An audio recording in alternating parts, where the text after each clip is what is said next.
Student, welcome to our Mastura classes. आज मैं आपके लिए लेकर आई हूँ NCERT class 10th science chapter 7। जो हमारा चैप्टर 7 है वो क्या है? नियंत्रण एवं समन्वय। किसी चीज़ को हम कैसे नियंत्रित करते हैं और उसको कैसे समन्वय करते हैं, इसके बारे में आज हम जानेंगे। पिछले अध्याय में हमने सजीवों में अनुरक्षण अथवा रख रखाव कार्य में संलग्न जैव प्रक्रमों के बारे में पढ़ा था। हमने इस बात पर विचार करना प्रारंभ किया था कि यदि कोई वस्तु गतिशील है तो वह सजीव है। पादपों में इस तरह की कुछ गतियां वास्तव में वृद्धि का परिणाम है। एक बीज अंकुरित होता है और वृद्धि करता है, और हम देख सकते हैं कि नवोद्भिद कुछ दिनों में गति करता हुआ मृदा को एक ओर धकेल कर बाहर आ जाता है। लेकिन यदि इसकी वृद्धि रुक गई हो तो ये गतियां नहीं होती। अधिकांश जंतुओं में तथा कुछ पादप में होने वाली कुछ गतियां वृद्धि से संबंधित नहीं है। एक दौड़ती बिल्ली, झूले पर खेलते बच्चे, जुगाली करती भैंस, ये गतियां वृद्धि के कारण नहीं होती है। दिखाई देने वाली इन गतियों को हम जीवन के साथ क्यों जोड़ते हैं? इसका एक संभावित उत्तर यह है कि हम गतियों को जीव के पर्यावरण में आए परिवर्तन की अनुक्रिया सोचते हैं। बिल्ली इसलिए दौड़ी होगी क्योंकि उसने एक चूहा देखा था। केवल यही नहीं, हम गति को सजीवों द्वारा किए गए ऐसे प्रयास के रूप में भी सोचते हैं जिसमें उनके पर्यावरण में हुए परिवर्तन के लिए लाभकारी हो। सूर्य के प्रकाश में पौधे वृद्धि करते हैं, बच्चे झूले से आनंद प्राप्त करने का प्रयास करते हैं, भैंस जुगाली करती है ताकि भोजन छोटे टुकड़ों में टूट जाए और उसका पाचन भली भांति हो सके। जब तेज रोशनी हमारी आंखों पर फोकस की जाती है तो यह हम किसी भी गर्म वस्तु को छूते हैं तो हमें परिवर्तन का पता लग जाता है और इसकी अनुक्रिया में स्वयं को बचाने के लिए गति करते हैं। ऐसा प्रतीत होता है, यदि हम इसके बारे में और अधिक विचार करें तो ऐसा प्रतीत होता है कि पर्यावरण की अनुक्रिया के प्रति ये गतियाँ सावधानी से नियंत्रित की जाती है। पर्यावरण में प्रत्येक परिवर्तन की अनुक्रिया से एक समुचित गति उत्पन्न होती है। जब हम कक्षा में अपने दोस्तों से बात करना चाहते हैं तो हम जोर से चीखने की अपेक्षा फुसफुसाते हैं। स्पष्ट रूप से कोई गति उस घटना पर निर्भर करती है जो इसे प्रेरित करती है। अतः इस तरह की नियंत्रित गति को पर्यावरण में भिन्न घटनाओं के अभिज्ञान से जोड़ा जाना चाहिए जो अनुक्रिया अनुरूप गति करें। दूसरे शब्दों में सजीवों को उन तंत्रों का उपयोग करना चाहिए जो नियंत्रण एवं समन्वय का कार्य करते हों। बहुकोषी जीवों में शरीर संगठन के सामान्य सिद्धांतों को ध्यान में रखते हुए यह कह सकते हैं कि विशिष्टीकृत ऊतक का उपयोग इन नियंत्रण तथा समन्वय क्रियाकलापों में किया जाता है। जैसे कि हम देखते हैं 7.1 जंतु तंत्रिका तंत्र। जंतुओं में यह नियंत्रण तथा समन्वय तंत्रिका तथा पेशी ऊतक द्वारा किया जाता है, जिसके विषय में हम कक्षा 9वीं में पढ़ चुके हैं। आकस्मिक परिस्थिति में गर्म पदार्थों को छूना हमारे लिए खतरनाक हो सकता है। हमें इसे पहचानने तथा इसके अनुरूप अनुक्रिया की आवश्यकता होती है। हम कैसे पता लगाएं कि हम गर्म वस्तु को छू रहे हैं? हमारे पर्यावरण से सभी सूचनाओं का पता कुछ तंत्रिका कोशिकाओं के विशिष्टकृत शिरों द्वारा लगाया जाता है। ये ग्राही प्रिय हमारी ज्ञानेंद्रियों में स्थित होते हैं, जैसे आंतरिक कर्ण, नाक, जीवा आदि। रस संवेदी ग्राही स्वाद का पता लगाते हैं, जबकि घ्राण ग्राही गंध का पता लगाते हैं। यह सूचना एक तंत्रिका कोशिका के धूमाकृतिक शिरे द्वारा उपार्जित की जाती है और एक रासायनिक क्रिया द्वारा यह एक विद्युत आवेग पैदा करती है। यह आवेग धूर्मिका से कोशिका काय तक जाता है और तब तंत्रिकाक्ष एक्सोन में होता हुआ इसके अंतिम सिरे तक पहुंच जाता है। एक्सोन के अंत में विद्युत आवेग कुछ रसायनों का विमोचन करता है। ये रसायन रिक्त स्थान या सिनेप्स सिनेप्टिक दरार को पार करते हैं और अगली तंत्रिका कोशिका की द्रुमिका में इसी तरह का विद्युत आवेश प्रारंभ करते हैं। यह शरीर में तंत्रिका आवेग की मात्रा की सामान्य योजना है। इसी तरह एक अंतर्ग्रथन स्नेप्स अंततः ऐसे आवेगों को तंत्रिका कोशिका से अन्य कोशिकाओं जैसे कि पेशी कोशिकाओं या ग्रंथि कोशिकाओं तक ले जाया जाता है। जो हमारी पेशी कोशिकाएं, जो हमारी ग्रंथि होती है, उस तक ले जाया जाता है। अतः इसमें कोई आश्चर्य नहीं है कि तंत्रिका ऊतक तंत्रिका कोशिकाओं या न्यूरॉन के एक संगठित जाल का बना होता है और यह सूचनाओं को विद्युत आवेग के द्वारा शरीर के एक भाग से दूसरे भाग तक संवाहन में विशिष्टीकृत है। चित्र 7.1 को देखिए तथा इसमें तंत्रिका कोशिका के भागों को पहचानिए, जहाँ सूचनाएं अपर्जित की जाती है, जिससे होकर सूचनाएं विद्युत आवेग की तरह यात्रा करती है, जहाँ इस आवेग का परिवर्तन रासायनिक संकेत में किया जाता है, जिससे आगे संचरित हो सके। अब हम यहाँ पर देख सकते हैं केंद्रक, ध्रुमिका, कोशिका। ये क्या है यहाँ पर केंद्रक, और ये क्या होती है ध्रुमिकाएं, और ये कोशिका काय होती है। इसमें हम देख सकते हैं तंत्रिकाक्ष होता है, यहाँ पर तंत्रिका का अंतिम सिरा होता है। अब आगे हम देखते हैं यहाँ पर, ये अभी हमने जो चित्र देखा था वो क्या था, तंत्रिका कोशिका का चित्र। अब हम देखेंगे तंत्रिका पेशिका संधि। तो इसमें क्या होता है, तंत्रिकाक्ष होता है, ये पेशी फाइबर होता है, ये कोशिका होती है, और यहाँ पर क्या होता है, तंत्रिका पेशी संधि होती है, और माइटोकॉन्ड्रिया होता है यहाँ पर। तो इसको हम देख सकते हैं। अब आगे हम देखते हैं क्रियाकलाप 7.1। कुछ चीनी अपने मुंह में रखिए, इसका स्वाद कैसा है। अपनी नाक को अंगूठा तो तर्जनी अंगुली से दबाकर बंद कर लीजिए। अब फिर से चीनी खाइए, इसके स्वाद में क्या कोई परिवर्तन आता है। खाना खाते समय उसी तरह से अपनी नाक बंद कर लीजिए तथा ध्यान दीजिए कि जिस भोजन को आप खा रहे हैं, क्या आप उस खाने का पूरा स्वाद ले रहे हैं। जब नाक बंद होती है तो क्या आप चीनी तथा भोजन के स्वाद में कोई अंतर महसूस करते हैं। यदि हाँ, तो आप सोचते होंगे कि यह क्यों होता है। इस तरह के अंतर जानने के लिए, उनके संभावित हल खोजने के लिए पढ़िए तथा चर्चा करिए। जब आपको जुकाम हो जाता है तब भी क्या आप इसी तरह की स्थिति का सामना करते हैं। परिवर्ती क्रिया में क्या होता है। पर्यावरण में किसी घटना की अनुक्रिया के फलस्वरूप अचानक हुई क्रिया की चर्चा करते हैं तो बहुधा परिवर्त शब्द का प्रयोग करते हैं। हम कहते हैं कि मैं परिवर्त स्वरूप बस से कूद गया, या मैंने प्रतिवर्त स्वरूप आग की लो से अपना हाथ पीछे खींच लिया, या मैं इतना भूखा था कि प्रतिवर्त स्वरूप मेरे मुंह में पानी आने लगा। इसका क्या अभिप्राय है। इन सभी उदाहरणों में एक सामान्य विचार आता है कि जो कुछ हम करते हैं उसके बारे में हम विचार नहीं करते या अपनी क्रियाओं को नियंत्रण में महसूस नहीं करते हैं। फिर भी ये स्थितियां हैं जहां हम अपने पर्यावरण में होने वाले परिवर्तनों के प्रति अनुक्रिया कर रहे हैं। इन परिस्थितियों में नियंत्रण व समन्वय कैसे प्राप्त किया जाता है, इस पर फिर से विचार करते हैं। एक उदाहरण लेते हैं। अगर आग की जो लपट को छूना हमारे अथवा किसी भी जंतु के लिए दुर्गा रही तथा खतरनाक स्थिति है, हम इसके प्रति कैसे अनुक्रिया करते हैं। एक सरल विधि कि हम विचार करें कि हमें आघात पहुंच सकता है और इसलिए हमें अपना हाथ हटा लेना चाहिए। तब एक आवश्यक प्रश्न आता है कि हम सब सोचने के लिए हमें कितना समय लगेगा। उत्तर निर्भर करता है कि हम किस प्रकार सोचते हैं। यदि तंत्रिका आवेग को उस पर भेजा जाता है जिसकी चर्चा हम पहले कर चुके हैं, तब इसी प्रकार के आवेग उत्पन्न करने के लिए मस्तिष्क द्वारा चिंतन भी आवश्यक है। विचार करना एक जटिल क्रिया है, अतः यह बहुत सी तंत्रिका कोशिकाओं के तंत्रिका आवेग की जटिल अनुक्रियाओं से जुड़ने के लिए बाध्य है।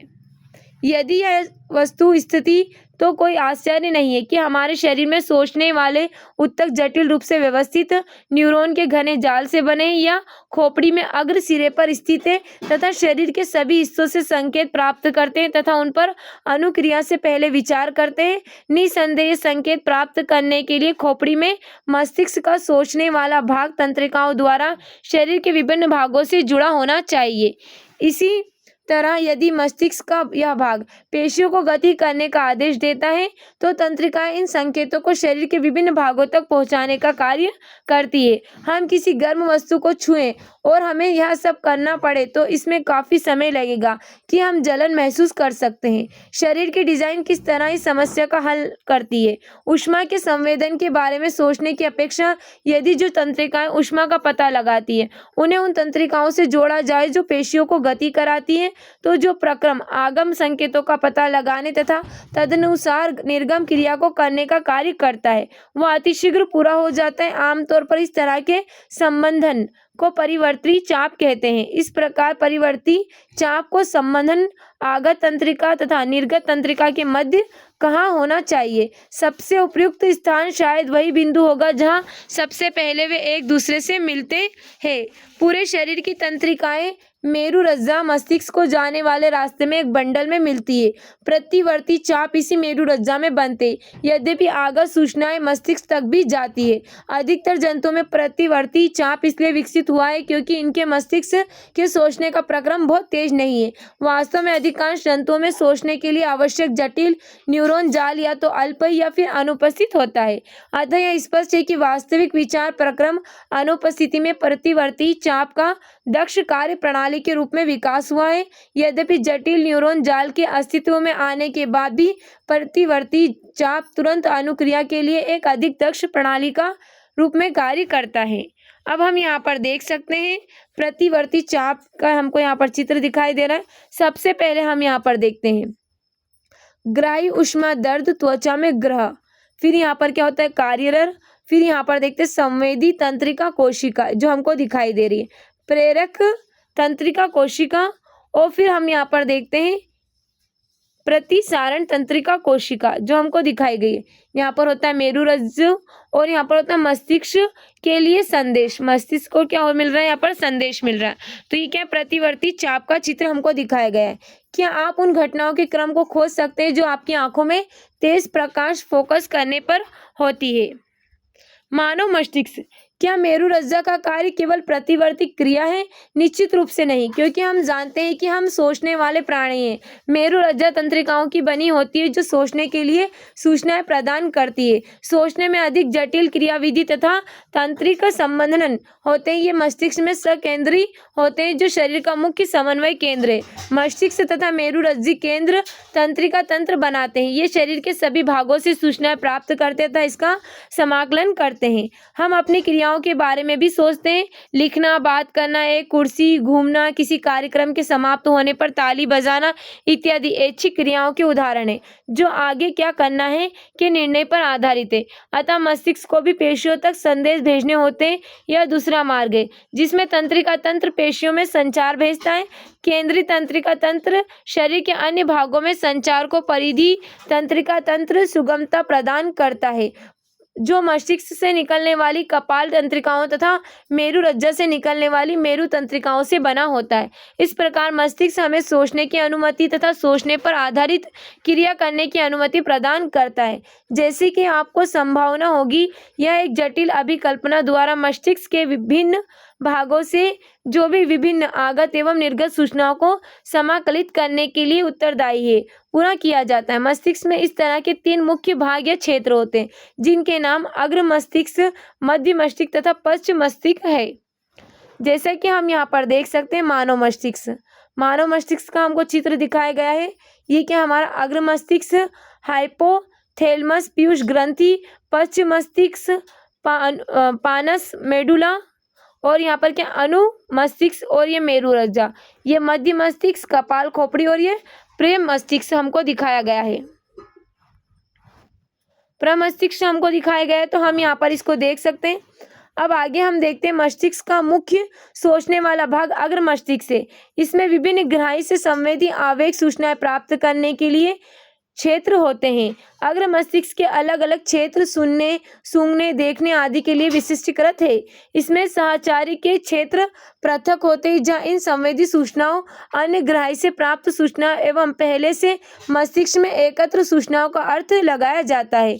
इस सब पर आधारित एक निर्णय लिया जाता है कि अनुक्रिया तथा सूचनाएं प्रेरक क्षेत्र तक कैसे पहुंचाई जाए जो ऐच्छिक पेशी के गति को, जैसे हमारी टांग की पेशियां, नियंत्रित करती है। हालांकि प्रकृति में कुछ संवेदन देखने और सुनने से अधिक जटिल है।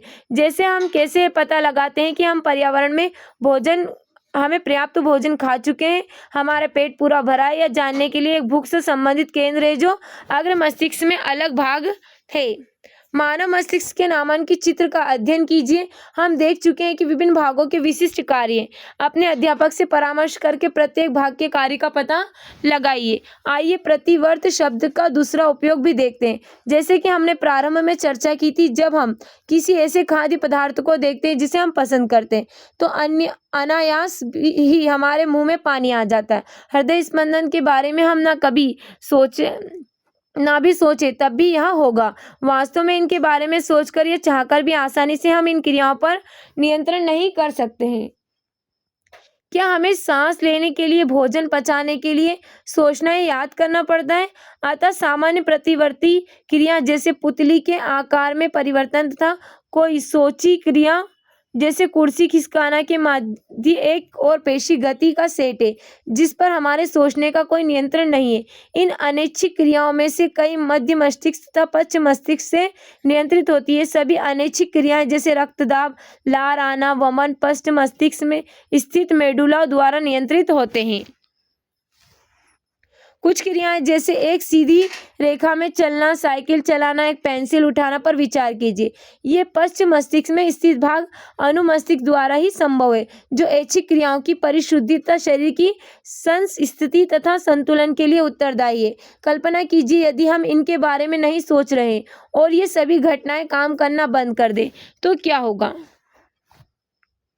ये उत्तक रक्षित कैसे होते हैं? मस्तिष्क की तरह कोमल अंग जो विविध क्रियाओं के लिए बहुत आवश्यक है कि सावधानी पूर्वक रक्षा भी होनी चाहिए। इसके लिए शरीर की अभिकल्पना इस प्रकार की है कि मस्तिष्क एक हड्डियों के बॉक्स में अवस्थित होता है। बॉक्स के अंदर तरल पूरित गुब्बारे में मस्तिष्क होता है जो प्रघात अवशोषक उपलब्ध कराता है। यदि आप अपने हाथ को कमर के मध्य के नीचे ले जाएं तो आप एक कठोर उभार वाली संरचना का अनुभव करेंगे। यह कासेरुक दंड या रीढ़ की हड्डी है जो मेरुरज्जा की रक्षा करती है।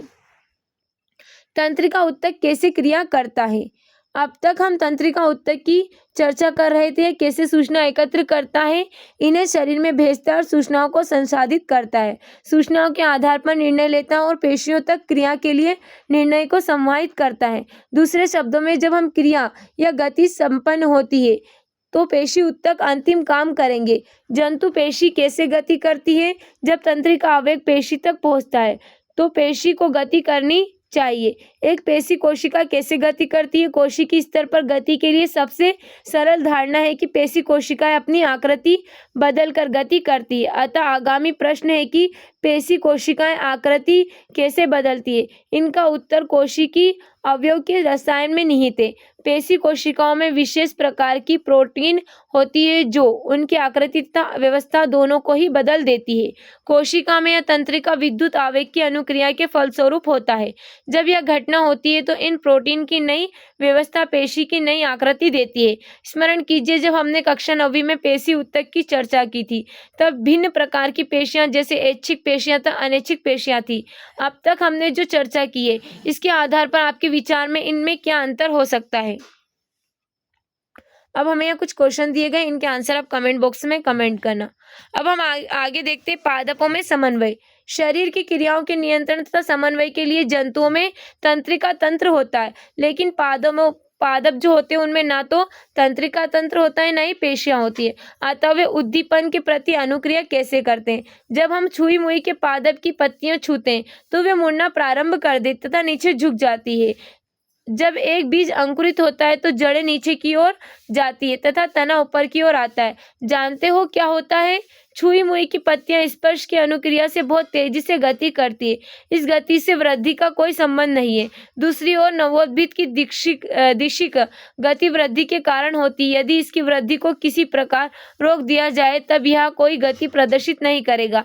अतः पादप दो भिन्न प्रकार की गतियां दर्शाते हैं, एक वृद्धि पर आश्रित है और दूसरा वृद्धि से मुक्त है। जैसे कि हम यहाँ पर देख सकते हैं, छुई मुई का हमको यहाँ पर पौधा दिखाई दे रहा है। इसको जब हम छूते हैं तो क्या होता है? नीचे की ओर लटक जाता है। उद्दीपन के लिए तत्काल अनुक्रिया। आइए पहले की प्रकार की गति पर विचार करते हैं, जैसे छुई मुई के पौधे की गति, क्योंकि यह वृद्धि से संबंधित नहीं है। पादप को स्पर्श अनुक्रिया के फलस्वरूप अपनी पत्तियों में गति करनी चाहिए, लेकिन यह कोई तंत्रिका उत्तक नहीं है और ना ही कोई पेशी उत्तक है। फिर पादप कैसे स्पर्श का संसूचन करता है और किस प्रकार अनुक्रिया में पत्तियां गति करती है? यदि हम विचार करें कि पौधों को किस बिंदु पर छुआ जाता है और पौधे के किस भाग में गति होती है, यह आभासी कि स्पर्श वाला बिंदु तथा गति वाला बिंदु दोनों भिन्न है। अतः स्पर्श होने की सूचना संचारित होनी चाहिए। पादप इस सूचना को एक कोशिका से दूसरी कोशिका तक संचारित करने के लिए विद्युत रसायन साधन का उपयोग भी करते हैं, लेकिन जंतुओं की तरह पादप सूचनाओं के चालन के लिए कोई विशिष्टीकृत उत्तक नहीं होते। अंत में जंतुओं की तरह ही गति करने के लिए कुछ कोशिकाओं को अपनी आकृति बदल लेनी चाहिए। पादप कोशिकाओं में जंतु पेशी कोशिकाओं की तरह विशिष्टीकृत प्रोटीन तो नहीं होती, अपितु वह जल की मात्रा में परिवर्तन करके अपनी आकृति बदल लेती है। परिणाम स्वरूप फूलने या सिकुड़ने में उनका आकार बदल जाता है। वृद्धि के कारण गति। मटर के पौधे की तरह कुछ पादप दूसरे पादप या बाड़ पर प्रतान की सहायता से ऊपर चढ़ते हैं। ये प्रतान स्पर्श के लिए संवेदनशील है। जब ये किसी आधार के संपर्क में आते हैं तो प्रतान का वह भाग जो वस्तु के संपर्क में उतनी तीव्रता से वृद्धि नहीं करता जितना प्रतान का वह भाग जो वस्तु से दूर रहता है। इस कारण प्रतान वस्तु को चारों ओर से जकड़ लेता है। आमतौर पर पादप धीरे से एक निश्चित दिशा में गति करके उद्दीपन के प्रति अनुक्रिया करते हैं, क्योंकि यह वृद्धि दिशा के इससे ऐसा लगता है कि पादप गति कर रहा है। आइए इस प्रकार की गति को एक उदाहरण की सहायता से समझते हैं। जैसा कि हम यहाँ पर देख सकते हैं क्रियाकलाप 7.2। एक शंकु फ्लास्क को जल से भर लीजिए। फ्लास्क की गिरवा को तार के जाल से ढक दीजिए। एक ताजा छोटा सा सेम का पौधा तार की जाली पर इस प्रकार रख दीजिए कि उसकी जड़ें जल में भीगी रहे। एक ओर से खुला हुआ गत्ते का एक बॉक्स लीजिए। फ्लास्क को बॉक्स में इस प्रकार रखिए कि बॉक्स की खुली साइड खिड़की की ओर जहाँ प्रकाश आ रहा है। जैसा कि हम यहाँ पर देख सकते हैं, क्या है, यहाँ पर एक बॉक्स दिख रहा है हमको फ्लास्क का, और यहाँ पर इसका खुला हुआ सिरा है। किस तरीके से रखा हुआ है, जैसे सूर्य का प्रकाश इस पे पड़ा हुआ है। और ये हमको सेम का पौधा दिखाई दे रहा है और जिसकी जड़ें वो कहाँ पर है, जल में। तो हम आगे देखते हैं। 2 या 3 दिन के बाद आप देखेंगे कि प्रकाश की ओर झुक जाता है तथा जड़ें प्रकाश से दूर चली जाती है। अब फ्लास्क को इस प्रकार घुमाइए कि प्रकाश से दूर तथा जड़ प्रकाश की ओर हो जाए। इसे इस अवस्था में कुछ दिन के लिए विक्षोभ रहित छोड़ दीजिए। क्या जड़ के पुराने भागों ने दिशा बदल दी है? क्या यह अंतर नई वृद्धि की दिशा में? इस क्रियाकलाप से हम क्या निष्कर्ष निकालते हैं? जैसा कि हम यहाँ पर चित्र में देख सकते हैं, प्रकाश की दिशा में पादप की क्या क्या अनुक्रियाएं होती है। फिर हम यहाँ पर देख रहे हैं गुरुत्वानुवर्तन दिखाता है पादप। यहाँ पर क्या होता है, ऋणात्मक गुरुत्वानुवृत्ति, और यहाँ पर क्या धनात्मक गुरुत्वानुवृत्ति हमको दिखाई दे रही है। पर्यावरणीय प्रेरण जैसे कि प्रकाश या गुरुत्व पादप वृद्धि वाले भाग में दिशा परिवर्तन कर देते हैं। ये दिशा के अनुवर्तन गतियां उद्दीपन की ओर या इसमें विपरीत दिशा में हो सकती है। अतः इन 2 भिन्न प्रकार की प्रकाश अनुवर्तन गतियों में प्रकाश की ओर मुड़ जाता है। अनुक्रिया तथा जड़ इससे दूर मुड़कर अनुक्रिया करते हैं। यह पादप की सहायता कैसे करता है? पादप अन्य उद्दीपनों के लिए अनुक्रिया करके अनुवर्तन दिखाते हैं। एक पादप की जड़ सदैव नीचे की ओर वृद्धि करती है, जबकि क्रिया ऊपर की ओर तथा पृथ्वी से दूर वृद्धि करते हैं। यह तथा जड़ में क्रमशः ऊपरीगामी या अधोगामी वृद्धि पृथ्वी या गुरुत्व के खिंचाव की अनुक्रिया निसंदेह गुरुत्वानुवर्तन है। यदि जल का अर्थ पानी तथा रसायन का अर्थ रासायनिक पदार्थ, तो जला अनुवर्तन का तथा रसायनुवर्तन का क्या अर्थ होगा? क्या हम इस प्रकार के दीक्षिक वृद्धि गतियों के उदाहरण के बारे में विचार कर सकते हैं? रसायन अनुवर्तन का एक उदाहरण पराग नलिका का बीजांड की ओर वृद्धि करना है, जिसके बारे में हम अधिक जानकारी जीवों में जनन प्रक्रम का अध्ययन करते समय प्राप्त करेंगे। आइए एक बार हम विचार करते हैं कि बहुकोशिकी जीवों के शरीर में सूचनाएं किस प्रकार संचारित होती है। छुई मुई में स्पर्श की अनुक्रिया की गति बहुत तीव्र है। दूसरी ओर रात और दिन की अनुक्रिया में पुष्पों की गति बहुत मंद है। पादप की वृद्धि से संबंधित गतियां भी मंद होती है। जंतु शरीर में वृद्धि के लिए सावधानी पूर्वक नियंत्रित दिशाएं हमारी भुजा और अंगुलियों यादृच्छ न होकर एक निश्चित दिशा में वृद्धि करती है। नियंत्रित गति मंद या तीव्र हो सकती है। यदि उद्दीपन के लिए तीव्र अनुक्रिया होती है तो सूचनाओं का स्थानांतरण भी बहुत तीव्र होना चाहिए। इसके लिए तीव्र गति में चलने के लिए संचरण का माध्यम होना चाहिए। इसके लिए विद्युत आवेश एक उत्तम साधन है, लेकिन विद्युत आवेग के उपयोग के लिए सीमा है। सर्वप्रथम वे केवल उन्हीं कोशिकाओं तक पहुंचेगी जो तंत्रिका ऊतक से जुड़ी है। जंतु शरीर की प्रत्येक कोशिका तक नहीं, दूसरे एक बार एक कोशिका में विद्युत आवेश जनित होता है तथा संचारित होता है तो पुनः नया आवेग जनित करने तथा उसे संचारित करने के लिए कोशिका फिर से अपनी कार्यविधि को सुचारू करने के लिए कुछ समय लेगी। दूसरे शब्दों में कोशिकाएं सतत विद्युत आवेग न जनित और न ही संचारित कर सकती है। इसमें कोई आश्चर्य नहीं है कि अधिकांश अधिकांश बहुकोशिकी जीव कोशिकाओं के मध्य संचार के लिए अन्य साधनों का उपयोग करते हैं। हम पहले ही रासायनिक संचरण का संदर्भ देख चुके हैं।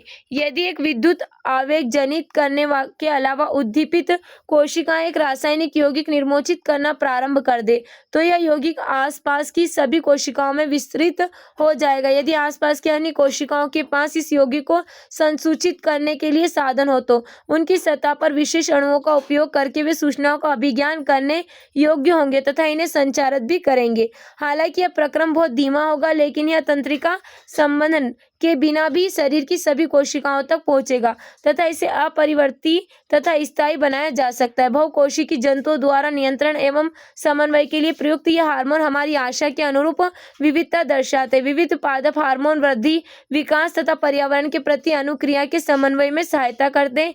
इनके संश्लेषण का स्थान इनके क्रिया क्षेत्र से दूर होता है और साधारण विसरण द्वारा ये क्रिया क्षेत्र तक पहुंच जाते हैं।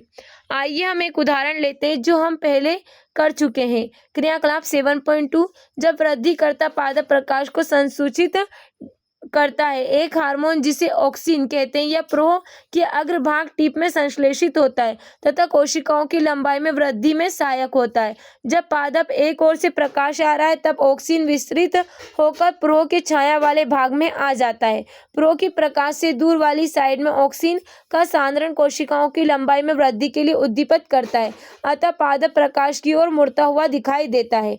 पादप हार्मोन का दूसरा उदाहरण जेबेरेलिन तो ऑक्सिन की तरह तने की वृद्धि में सहायक होते हैं। साइटोकाइनिन कोशिका की विभाजन को प्रेरित करता है और इसलिए यह उन क्षेत्रों जहां कोशिका विभाजन तीव्र होता है, विशेष रूप से फलों और बीजों में अधिक सांद्रता में पाया जाता है। यह उन पादप हार्मोन के उदाहरण है जो वृद्धि में सहायता करते हैं, लेकिन पादप की वृद्धि संदमन है के लिए संकेतों की आवश्यकता है। एम्बिसिक अम्ल वृद्धि का संदमन करने वाले हार्मोन का एक उदाहरण है। पत्तियों का मुरझाना इसके प्रभाव में सम्मिलित है। अब यहाँ कुछ क्वेश्चन दिए गए, इनके आंसर कमेंट बॉक्स में कमेंट करना। अब हम देखते हैं जंतुओं में हार्मोन। ये रसायन या हार्मोन जंतुओं में किस प्रकार सूचनाओं के संचरण के साधन की तरह प्रयुक्त होते। कुछ जंतु जैसे गिलहरी को लीजिए, जब वे विषम परिस्थिति में होती है तो क्या महसूस करती है? वे अपना शरीर लड़ने के लिए या भाग जाने के लिए तैयार करती है। दोनों ही बहुत जटिल क्रिया हैं। जैसे नियंत्रित तरीके से अत्यधिक ऊर्जा की आवश्यकता होती है, अनेक प्रकार के विभिन्न ऊतकों का उपयोग होगा तथा उनकी एकीकृत क्रियाएं मिलकर ये कार्य करेगी। यद्यपि लड़ना दौड़ना दो एकांतर क्रिया एक दूसरे से बिल्कुल भिन्न है, अतः यह एक ऐसी स्थिति है जिसमें कुछ सामान्य तैयारियां शरीर में लाभप्रद बनाई जाती है। ये तैयारियां आदर्श रूप से निकट भविष्य में किसी भी क्रिया को सरल बना देती है। सब कैसे उपलब्ध होगा? यदि गिलहरी में शरीर अभिकल्प तंत्रिका कोशिकाओं द्वारा केवल विद्युत आवेग पर आश्रित होगा तो आगामी क्रिया को करने के लिए प्रशिक्षित ऊतकों का परिसर सीमित होगा। दूसरी ओर यदि रासायनिक संकेत भी भेजा जाता है तो यह शरीर की सभी कोशिकाओं तक पहुंचता है और आवश्यक परिवर्तित परिसर बृहत हो जाता है। अधिवृक्क ग्रंथि से स्रावित एड्रेनलिन हार्मोन द्वारा मनुष्य सहित अनेक जंतुओं में यह किया जाता है। इन ग्रंथियों की शरीर में स्थिति जानने के लिए चित्र को देखिए। एड्रेनलिन सीधा रुधिर से स्रावित हो जाता है और शरीर के विभिन्न भागों तक पहुंचा दिया जाता है। हृदय सहित यह लक्ष्य अंगों या विशिष्ट ऊतकों पर कार्य करता है। परिणाम स्वरूप हृदय की धड़कन बढ़ जाती है ताकि हमारी पेशियों को अधिक ऑक्सीजन की आपूर्ति हो सके। पाचन तंत्र तथा त्वचा में रुधिर की आपूर्ति कम हो जाती है क्योंकि इन अंगों की छोटी धमनियों के आसपास की पेशियां सिकुड़ जाती है। यह रुधिर की दिशा हमारी कंकाल पेशियों की ओर कर देता है। डायाफ्राम तथा पसलियों की पेशी के संकुचन से श्वसन दर भी बढ़ जाती है। सभी अनुक्रियाएं मिलकर जंतु शरीर को स्थिति से निपटने के लिए तैयार करती है। ये जंतु हार्मोन अंतःस्रावी ग्रंथियों का भाग है जो हमारे शरीर में नियंत्रण एवं समन्वय का दूसरा मार्ग है। अब हमें एक क्रियाकलाप दे रखा है 7.3। चित्र 7.7 देखिए। चित्र में दर्शाई गई अंतःस्रावी ग्रंथियों की पहचान कीजिए। इनमें से कुछ ग्रंथियां पुस्तक में वर्णित किया गया है। पुस्तकालय में पुस्तकों की सहायता से अध्यापकों के साथ चर्चा करके 7.1 में सूचीबद्ध अन्य ग्रंथियों के बारे में जानकारी आप प्राप्त कर सकते हैं। जैसे कि हम यहाँ पर देख सकते हैं, ये क्या है हमारी यहाँ पर पीनियल ग्रंथि और यहाँ पर होती है पीयूष ग्रंथि, हाइपोथैलेमस ग्रंथि और फिर यहाँ पर होती है परावटु ग्रंथि, अवटु ग्रंथि, थाइमस ग्रंथि, अग्नाशय और अधिवृक्क ग्रंथि, वृषण। अब हम यहाँ पर देखते हैं आगे इधर पीनियल ग्रंथि, पीयूष ग्रंथि, हाइपोथैलेमस ग्रंथि, परावटु ग्रंथि, अवटु ग्रंथि, थाइमस ग्रंथि, अग्नाशय, अधिवृक्क ग्रंथि और यहाँ पर रहता है अंडाशय। यहाँ पर हम देख सकते हैं अंडाशय। तो ये क्या है, यहाँ पर नर और मादा की अंतःस्रावी ग्रंथियां हमको बताई गई है। नर और मादा, स्मरण कीजिए कि पादपों में हार्मोन होते हैं जो दीक्षित वृद्धि को नियंत्रित करते हैं। जंतु हार्मोन क्या कार्य करते हैं इसके बारे में हम उनकी भूमिका की कल्पना दीक्षित वृद्धि में नहीं कर सकते। हमने किसी जंतु को प्रकाश या गुरुत्व पर आश्रित किसी एक दिशा में अधिक वृद्धि करते कभी नहीं देखा है, लेकिन यदि हम इसके बारे में और अधिक चिंतन करें तो यह साक्षी होगा कि जंतु शरीर में भी सावधानीपूर्वक नियंत्रित स्थानों पर वृद्धि होती है। उदाहरण के लिए पादप अपने शरीर पर अनेक स्थानों पर पत्तियां उगाते हैं, लेकिन हम अपने चेहरे पर अंगुलियां नहीं उगाते हैं। हमारे शरीर की अभिकल्पना बच्चों की वृद्धि के समय भी सावधानीपूर्वक अनुरक्षित है। यह समझने के लिए कि समन्वित वृद्धि हार्मोन कैसे सहायता करते हैं, आइए कुछ उदाहरण की परीक्षा करते हैं। नमक के पैकेट पर हम सबने देखा है आयोडीन युक्त नमक या आयोडीन से संवर्धित। हमें अपने आहार में आयोडीन युक्त नमक लेना क्यों आवश्यक है? अवटु ग्रंथि थायरोक्सिन हार्मोन बनाने के लिए आयोडीन आवश्यक है। थायरोक्सिन कार्बोहाइड्रेट, प्रोटीन तथा वसा के उपापचय का हमारे शरीर में नियंत्रण करता है ताकि वृद्धि के लिए उत्कृष्ट संतुलन उपलब्ध कराया जा सके। थायरोक्सिन के संश्लेषण के लिए आयोडीन अनिवार्य है। यदि हमारे आहार में आयोडीन की कमी है तो यह संभावना है कि हम गोइटर से ग्रसित हो सकते हैं। इस बीमारी का एक लक्षण फूली हुई गर्दन है। क्या आप इसे चित्र 7.7 में अवटु ग्रंथि की स्थिति से संबंधित कर सकते हो? कभी कभी हम ऐसे व्यक्तियों के संपर्क में आते हैं जो बहुत छोटे बौने होते या बहुत अधिक लंबे होते। क्या आपको कभी आश्चर्य हुआ कि यह कैसे होता है? पीयूष ग्रंथि से स्रावित होने वाले हार्मोन में एक वृद्धि हार्मोन है, जैसा इसका नाम इंगित करता है। वृद्धि हार्मोन शरीर की वृद्धि और विकास को नियंत्रित करता है। यदि बाल्यकाल में इस हार्मोन की कमी हो जाती है तो यह बौनापन का कारण बनता है। जब आपके दोस्तों की आयु 10 से 12 वर्ष रह रही होगी तो आपने अपने और उनके अंदर कई नाटकीय अंतर देखे होंगे। ये परिवर्तन यौवन आरंभ से संबंध है, क्योंकि नर में टेस्टोस्टेरोन तथा मादा में एस्ट्रोजन का स्रावण होता है। क्या आप अपने परिवार या दोस्तों में किसी को जानते हैं जिन्हें डॉक्टर ने अपने आहार में कम शर्करा लेने की सलाह दी हो क्योंकि वे मधुमेह के रोगी है? उपचार रूप में वे इंसुलिन का इंजेक्शन भी ले रहे हो। यह एक हार्मोन जिसका उत्पादन अग्नाशय में होता है और जो रुधिर शर्करा स्तर को नियंत्रित करने में सहायता करता है। यदि यह उचित मात्रा में स्रावित नहीं होता तो रुधिर में शर्करा स्तर बढ़ जाता है और कई हानिकारक प्रभाव का कारण बनता है। यदि यह इतना आवश्यक है कि हार्मोन का स्रावन परिशुद्ध मात्रा में होना चाहिए तो हमें एक क्रियाविधि की आवश्यकता है जिससे यह किया जाता है। स्रावित होने वाले हार्मोन का समय और मात्रा नियंत्रण पुनर्भरण क्रियाविधि से किया जाता है। उदाहरण के लिए यदि रुधिर में शर्करा स्तर बढ़ जाता है तो इसे अग्नाशय की कोशिका संसूचित डिटेक्ट कर लेती है तथा इसकी अनुक्रिया में अधिक इंसुलिन स्रावित करती है। जब रुधिर में शर्करा स्तर कम हो जाता है तो इंसुलिन का स्रावण कम हो जाता है। क्रियाकलाप 7.4 हार्मोन अंतःस्रावी ग्रंथियों द्वारा स्रावित होते हैं जिनके विशिष्ट कार्य होते हैं। हार्मोन अंतःस्रावी ग्रंथि व दिए गए कार्यों के आधार पर सारणी 7.1 को पूर्ण कीजिए। क्रमशः हार्मोन अंतःस्रावी ग्रंथि और कार्य। पहला, वृद्धि हार्मोन और इसके अंतःस्रावी ग्रंथि क्या होती है? पीयूष ग्रंथियां पिट्यूटरी सभी अंगों में वृद्धि प्रेरित करता है। सेकेंड वाला थायराइड ग्रंथि शरीर की वृद्धि के लिए उपापचय का नियमन करता है। इंसुलिन रक्त में शर्करा स्तर का नियमन करता है। टेस्टोस्टेरोन वृषण और ये क्या? अंडाशय। अंडाशय में क्या? मादा लैंगिक अंगों का विकास व मासिक चक्र का नियमन करता है। एड्रिनलिन एड्रिनल ग्रंथि मोचक हार्मोन पिट्यूटरी ग्रंथि से हार्मोन के स्राव को प्रेरित करता है। अब हमें यहाँ कुछ क्वेश्चन दिए गए, इन क्वेश्चंस के आंसर आप कमेंट बॉक्स में कमेंट करना। अब हम आगे देखते हैं आपने क्या सीखा। हमने क्या सीखा इसमें, हमारे शरीर में नियंत्रण एवं समन्वय का कार्य तंत्रिका तंत्र तथा हार्मोन का है। तंत्रिका तंत्र की अनुक्रिया को प्रतिवर्ती क्रिया, ऐच्छिक क्रिया या अनैच्छिक क्रिया में वर्गीकृत किया जा सकता है। संदेश संचारित करने के लिए एक तंत्रिका तंत्र विद्युत आवेग को प्रयुक्त करता है। तंत्रिका तंत्र हमारी ज्ञानेंद्रियों द्वारा सूचना प्राप्त करता है तथा हमारी पेशियों द्वारा क्रिया करता है। रासायनिक समन्वय पादप और जंतु दोनों में देखा जाता है। हार्मोन जीव के एक भाग से उत्पन्न होते हैं तथा दूसरे भाग में इच्छित प्रभाव पाने के लिए गति करते हैं। हार्मोन की क्रिया को पुनर्भरण क्रियाविधि नियंत्रित करती है। अब हमें अभ्यास के लिए कुछ क्वेश्चन दिए गए, इन क्वेश्चंस के आंसर आप कमेंट बॉक्स में कमेंट करना। उम्मीद है जो हमारा आज का चैप्टर आपको अच्छा लगा। अगर हमारा आज का चैप्टर आपको अच्छा लगा है तो इसी तरह के अपडेट के लिए हमारे चैनल को सब्सक्राइब करें और बेल आइकन को दबाना ना भूलें। Okay, thank you so much.